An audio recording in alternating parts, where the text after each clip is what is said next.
அழகிரியோட மகன் உடல்நிலை சரியில்லைன்னாங்க. அப்புறம் வந்து மூகா முத்து இறப்பு. அது எனக்கு என்னால் போக முடியாம போச்சு. அது எனக்கு ஒரு தனிப்பட்ட இழப்பு. தமிழரசு வந்து ரொம்ப ஒரு மாதிரி அமைதியானது. அவர் கலைஞர் குடும்பத்திலேயே எந்த வகையான பரபரப்போ ஒரு இதோ பண்ணாத ஒரு அமைதியான ஒரு நபர். பணம் பெருசு இல்லை, உடம்பு போச்சுன்னா ஒன்றும் பண்ண முடியாது. உடம்ப கவனிக்கிறதுல தான் நீங்கள் போய் பணக்காரனா இருக்கிறதுல ஒன்று போய் உடம்பு ஒத்துழைக்கலன்னா பணத்தை உங்களை காப்பாற்றுறது. ஸ்டாலின் சிறையில் இருந்தபோது குடும்பத்துக்கும் ஸ்டாலினுக்கும் வந்து தொடர்பாக இருந்தது தமிழரசு தான். பெரிய தலைவருடைய மகங்கிற ஒரு பந்தாவே அவர்கிட்ட இருக்காது. நீங்க அவர்கிட்ட பாத்தீங்கன்னா கலைஞருடைய மகனா நீங்க கேட்பீங்க. அந்த அளவுக்கு ரொம்ப எளிமையானவர்.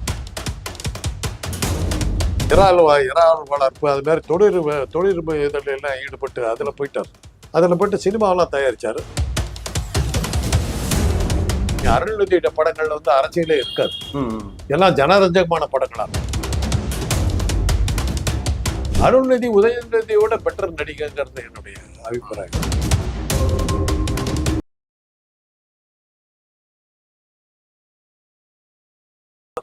கலைஞர் குடும்பத்தை சேர்ந்தவங்கன்னா கொஞ்சம் உடம்ப கவனிச்சுக்கிறது நல்லதுன்னு எனக்கு படுது. ஏன்னா சமீப காலமா பகுத்தறிவுக்கு அப்பாற்பட்டு பேசுற வரிசையா ஆள் மாத்தி ஆள் படுத்துக்கிட்டே இருக்காங்க. நல்லா இல்லை, அது மனசு கொஞ்சம் ரொம்ப சங்கடமா இருக்கு. அழகிரியோட மகன் உடல்நிலை சரியில்லைன்னாங்க. அப்புறம் வந்து மூகா முத்து இறப்பு. அது எனக்கு என்னால் போக முடியாம போச்சு. அது எனக்கு ஒரு தனிப்பட்ட இழப்பு. ஏன்னா கலைஞர் குடும்பத்திலே மிக மிக நெருக்கமாக இருந்தவர் எனக்கு மூகா முத்து. அவருடைய இறப்பு எனக்கு பெரிய பெரிய பாதிப்பு ஏற்படுத்திச்சு. அவருடைய இறப்புல நான் வந்து கொஞ்சம் ஆச்சரியப்படலை. ஏன்னா அவருடைய சில பழக்க வழக்கங்கள் அவருடைய இழப்புக்கு காரணமா இருந்தது. அதனால அது எதிர்பார்க்கப்பட்ட ஒண்ணுதாங்கிற மாதிரியே இருந்ததுனால அது அதிர்ச்சியை தரத்தக்கல. ஆனா தமிழரசு வந்து ரொம்ப ஒரு மாதிரி அமைதியானது. ஒரு அவர் கலைஞர் குடும்பத்திலேயே எந்த வகையான பரபரப்போ ஒரு இதோ பண்ணாத ஒரு அமைதியான ஒரு நபர். அவருக்கு உடல் நலக்குறைவு ஏற்படுறதுக்கு என்ன காரணங்கிறது தான் எனக்கு கொஞ்சம் ஆச்சரியமா இருக்குது. ஒருவேளை வயது காரணமாக வந்திருக்கக்கூடிய தளர்ச்சி ஏதாவது இருந்திருக்கலாம், செக்கப்பு கூட போயிருக்கலாம். ஆனால் மருத்துவமனைக்கு போயிருக்காரு போது செக்கப் கூட போயிருக்கலாம். அதனால் அவர் கொஞ்சம் உடம்பை பார்த்துக்கிட்டா நல்லா இருக்கும். அவர் சீக்கிரம் நலம் பெற்று வர வேணும். அதை என்னுடைய விருப்பமாக தெரிவிச்சுக்கிறேன். பெருசாக ஒன்றும் இருக்காது. ஏன்னா தமிழரசனுடைய இதை நான் பார்த்துருக்கேன். அவருக்கு பயப்படுற மாதிரியான எந்த நோய்களும் அவருக்கு இருக்கிற மாதிரி எனக்கு தெரியல. அவர் உடல் வாங்க ரொம்ப விழுவிலுன்னு இருக்கிறவர். அவங்களுக்கெல்லாம் நோய் அவ்வளோ சுலபமாக அணுகாது. ஆனால் ஒன்றும் பிரச்சனை பெருசாக இருக்காதுன்னு நினைக்கிறேன். பார்க்கலாம். குடும்பத்தை உள்ள உறுப்பினர்கள் அத்தனை பேருமே பார்த்துக்கிறது நல்லது. ஏன்னா செல்வம் இறந்து இன்னும் ஒரு வருஷம் கூட ஆகலை. அதுக்குள்ளாரே மூகா முத்து, அதுக்குள்ளார இவர் வந்து உடம்பு சரியில்லாம படுக்கிறாரு. அதுக்கு அழகிரியுடைய மகன் படுக்கிறாரு. கொஞ்சம் எல்லாருமே ஒரு நல்ல ஒரு மருத்துவ பரிசோதனை பண்ணிக்கிட்டா அதான் உடல் நலத்தை பார்த்துக்கிட்டா நல்லதுங்கிறது அவருடைய குடும்பத்தினுடைய இது ஆர்வம் உள்ளவங்கிற முறையில என்னுடைய இதை ஒரு நான் மருத்துவராகவும் சொல்றேன். ஒரு செக்கப் ஒன்று கொடுத்துங்க, என்ன தப்பு இதுல? உடம்பகம் டாட்டா அவர்களை தான் சொன்னார், ரத்தன் டாட்டா தான் சொன்னார், என்கிட்ட இல்லாத பணமா. ஆனா அந்த பணத்தை வச்சுக்கிட்டு என்னால் என்ன பண்ண முடிஞ்சது? என் உடம்ப ஒத்து உடைக்கலையே. அதனால உடம்ப கவனிக்க. பணம் பெருசு இல்லை, உடம்பு போச்சுன்னா ஒன்றும் பண்ண முடியாது. உடம்ப கவனிக்கிறதுல தான் நீங்க பணக்காரனா இருக்கிறதுல ஒன்று போயிடும். உடம்பு ஒத்து உடைக்கலன்னா பணத்தை உங்களை காப்பாத்துறது அப்படின்னு. அதைத்தான் நாம சொல்றோம். உடலை கவனிச்சு சின்ன சின்ன பிரச்சனைகளை வந்து தள்ளி போடாதீங்க. ஒரு குறிப்பிட்ட வயசு வரையில நம்முடைய தேவைகள் இருக்கிறதா நீங்க நினைக்கிற வரையில நீங்க உங்களை பார்த்துக்கிறது முக்கியம். தமிழரசு இளைஞர், அவர் ஒன்றும் பெரிய வயசுக்காரர் இல்லை. அவரு கொஞ்சம் போனாக்கா 60 தாண்டி 60 கூட ரீச் ஆயிருப்பாருன்னு சந்தேகம். அவ்வளோ இளைஞர். அதனால அவர் இந்த இந்த இந்த சமயத்துல போய் பார்த்துக்கிட்டாக்கா, உடனடியாக பார்த்துக்கிட்டாக்கா எல்லாமே சரியா தீர்வு இல்லை. இன்னைக்கு மருத்துவ உலகம் எங்கேயோ போயிருக்கு. ஆனால் தீர்த்தரலாம், சரி பண்ணிடலாம். அதனால பயப்பட வேண்டிய இருக்காது. இருந்தாலும் மருத்துவமனையில அட்மிட் ஆகிற அளவுக்கு ஏன் உடம்ப பார்த்துக்காம இருந்தீங்கிறது என்னுடைய கேள்வி. அதை மனசுல வச்சுங்க. மருத்துவமனையில இருந்து சீக்கிரம் வெளியே வந்துடும். எனக்கு அந்த நம்பிக்கை. அரசியல்ல அதிகமா மன அழுத்தத்துல இருக்கிற ஸ்டாலினுக்கு இந்த மாதிரியான பிரச்சனைகள் இன்னும் வலி கொடுக்காது. ஆமா, நிச்சயமா. என்னதான் நம்ம வந்து தன்னலமற்ற தியாகிலாம் கதையெல்லாம் பேசலாம். ம். காந்தியை பத்தி சொல்லுவாங்க, நிறைய கதைகள் சொல்லுவாங்க. ஆஹ் அவரை பத்தி சொல்லும் போது அதெல்லாம் பெரியவங்களை பத்தி பேசக்கூடாது. கஸ்தூரிபாவுக்கு வந்து வயிற்று வலி வந்தது, கடுமையான வயிற்று வலி.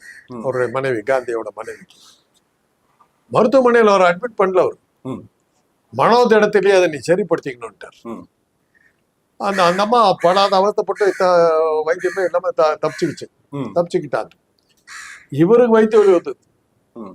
அடுத்த செகண்ட் போய் ஹாஸ்பிட்டல் அட்மிட் ஆயிட்டார். அப்பதான் கேட்டாங்க, சத்திய சோதனை உன் பொட்டாட்டிக்கு மாத்தப்போ உனக்கு இல்லையான்னு கேட்டாங்க. ம். இப்ப என்ன சொல்ல வர்றோம்னா, நீங்க சொந்தக்காரர்கள்லாம் நீங்க வந்து இஷ்டத்துக்கு ஆட்டம் போட்டு உடம்ப கெடுத்துக்கிட்டீங்கன்னா, ம். அதை பார்த்து மனவலி ஏற்பட்டு வேதனை ஏற்படுறது வந்து முதல்வருக்கு தான் ஏற்படுது. ஆ. நாட்டை பார்ப்பாரா, உங்களை பார்ப்பாரா? அவருக்கு நீங்க வந்து உதவி பண்றதா இருந்தாக்கா உங்க நலத்தை பார்த்துங்க. ம். உங்களை கவனிக்கிறதுக்காக நேரத்தை செலவு பண்ற மாதிரி அவருக்கு வேதனையை கொடுக்காதீங்க. ம். மன அழுத்தம் அவருக்கு வந்து அவரால் எப்படி வேலை செய்ய முடியும்? அவரை மனசுல வச்சுக்கிட்டாவது தயவு செய்து உங்க உடல்நிலையை பார்த்து, ம்.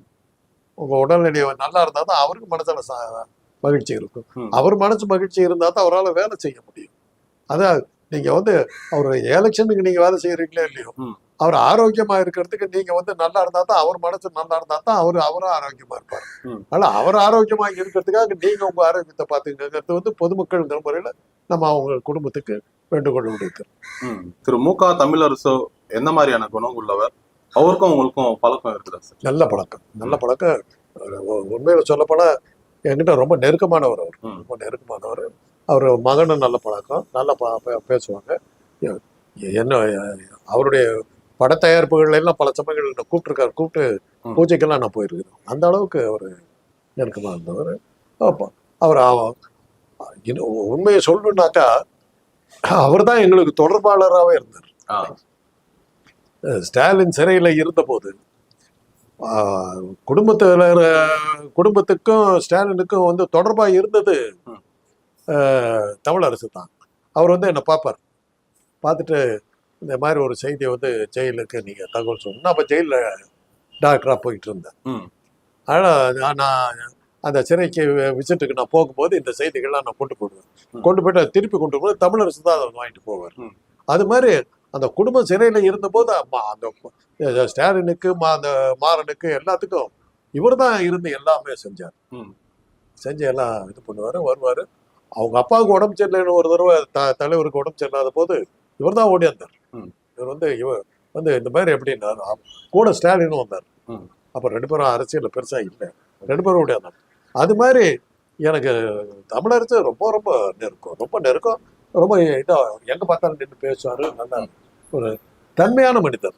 அதாவது ஒரு பெரிய தலைவருடைய மகங்கிற ஒரு பந்தாவே அவர்கிட்ட இருக்காது. நீங்க அவர்கிட்ட பாத்தீங்கன்னா கலைஞருடைய மகனா நீங்க கேட்பீங்க. ம். அந்த அளவுக்கு ரொம்ப எளிமையானவர், ரொம்ப ரொம்ப எளிமை. சொன்னாலோடைய தெரியாத ஒரு கலைஞருடைய மகன், அந்த அளவுக்கு. திரு மு.க. ஸ்டாலின் அவர்களுக்கு தவிர தமிழரசனுக்கு அரசியல்ல ஆர்வம் இல்லையா சார்? கலைஞர் வீட்டு வாரிசு தானே அவர் வரல.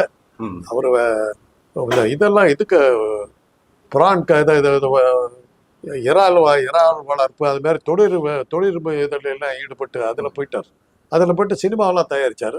அதுக்குள்ளார அவருடைய மகன் நல்ல பிரமாதமா அருள்நிதி ரொம்ப ஜோரா வந்ததுக்கு அப்புறம் அவர் சம்பந்தமான வேலைகளை கவனிக்கிறதுல போயிட்டார். அரசியல் இன்னும் பார்த்தீங்கன்னா நீங்க அருள்நிதியோட படங்கள்ல வந்து அரசியலே இருக்காது. ம். எல்லாம் ஜனரஞ்சகமான படங்களா இருக்கும். ம்.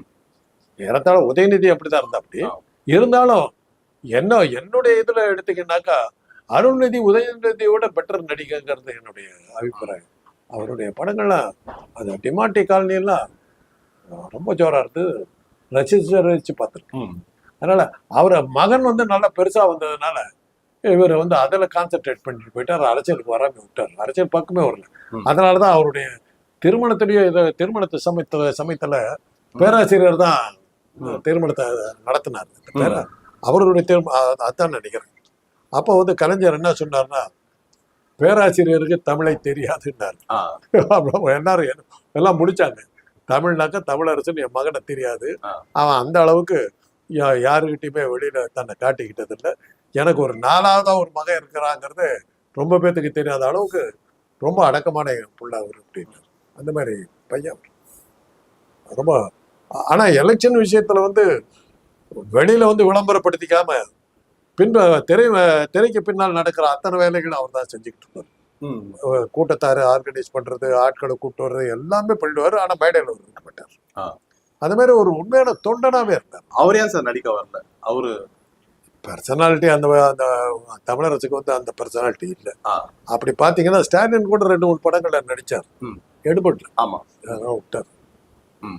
மூக்காமுத்தர் நல்லா வந்திருக்க வேண்டியது, அது நேரம் சரியில்லை, ஒரு தவறான பப்ளிசிட்டியில் அவர் காண்டியானார். நடிப்பானும் மூக்காமுத்தர் வந்தாங்க.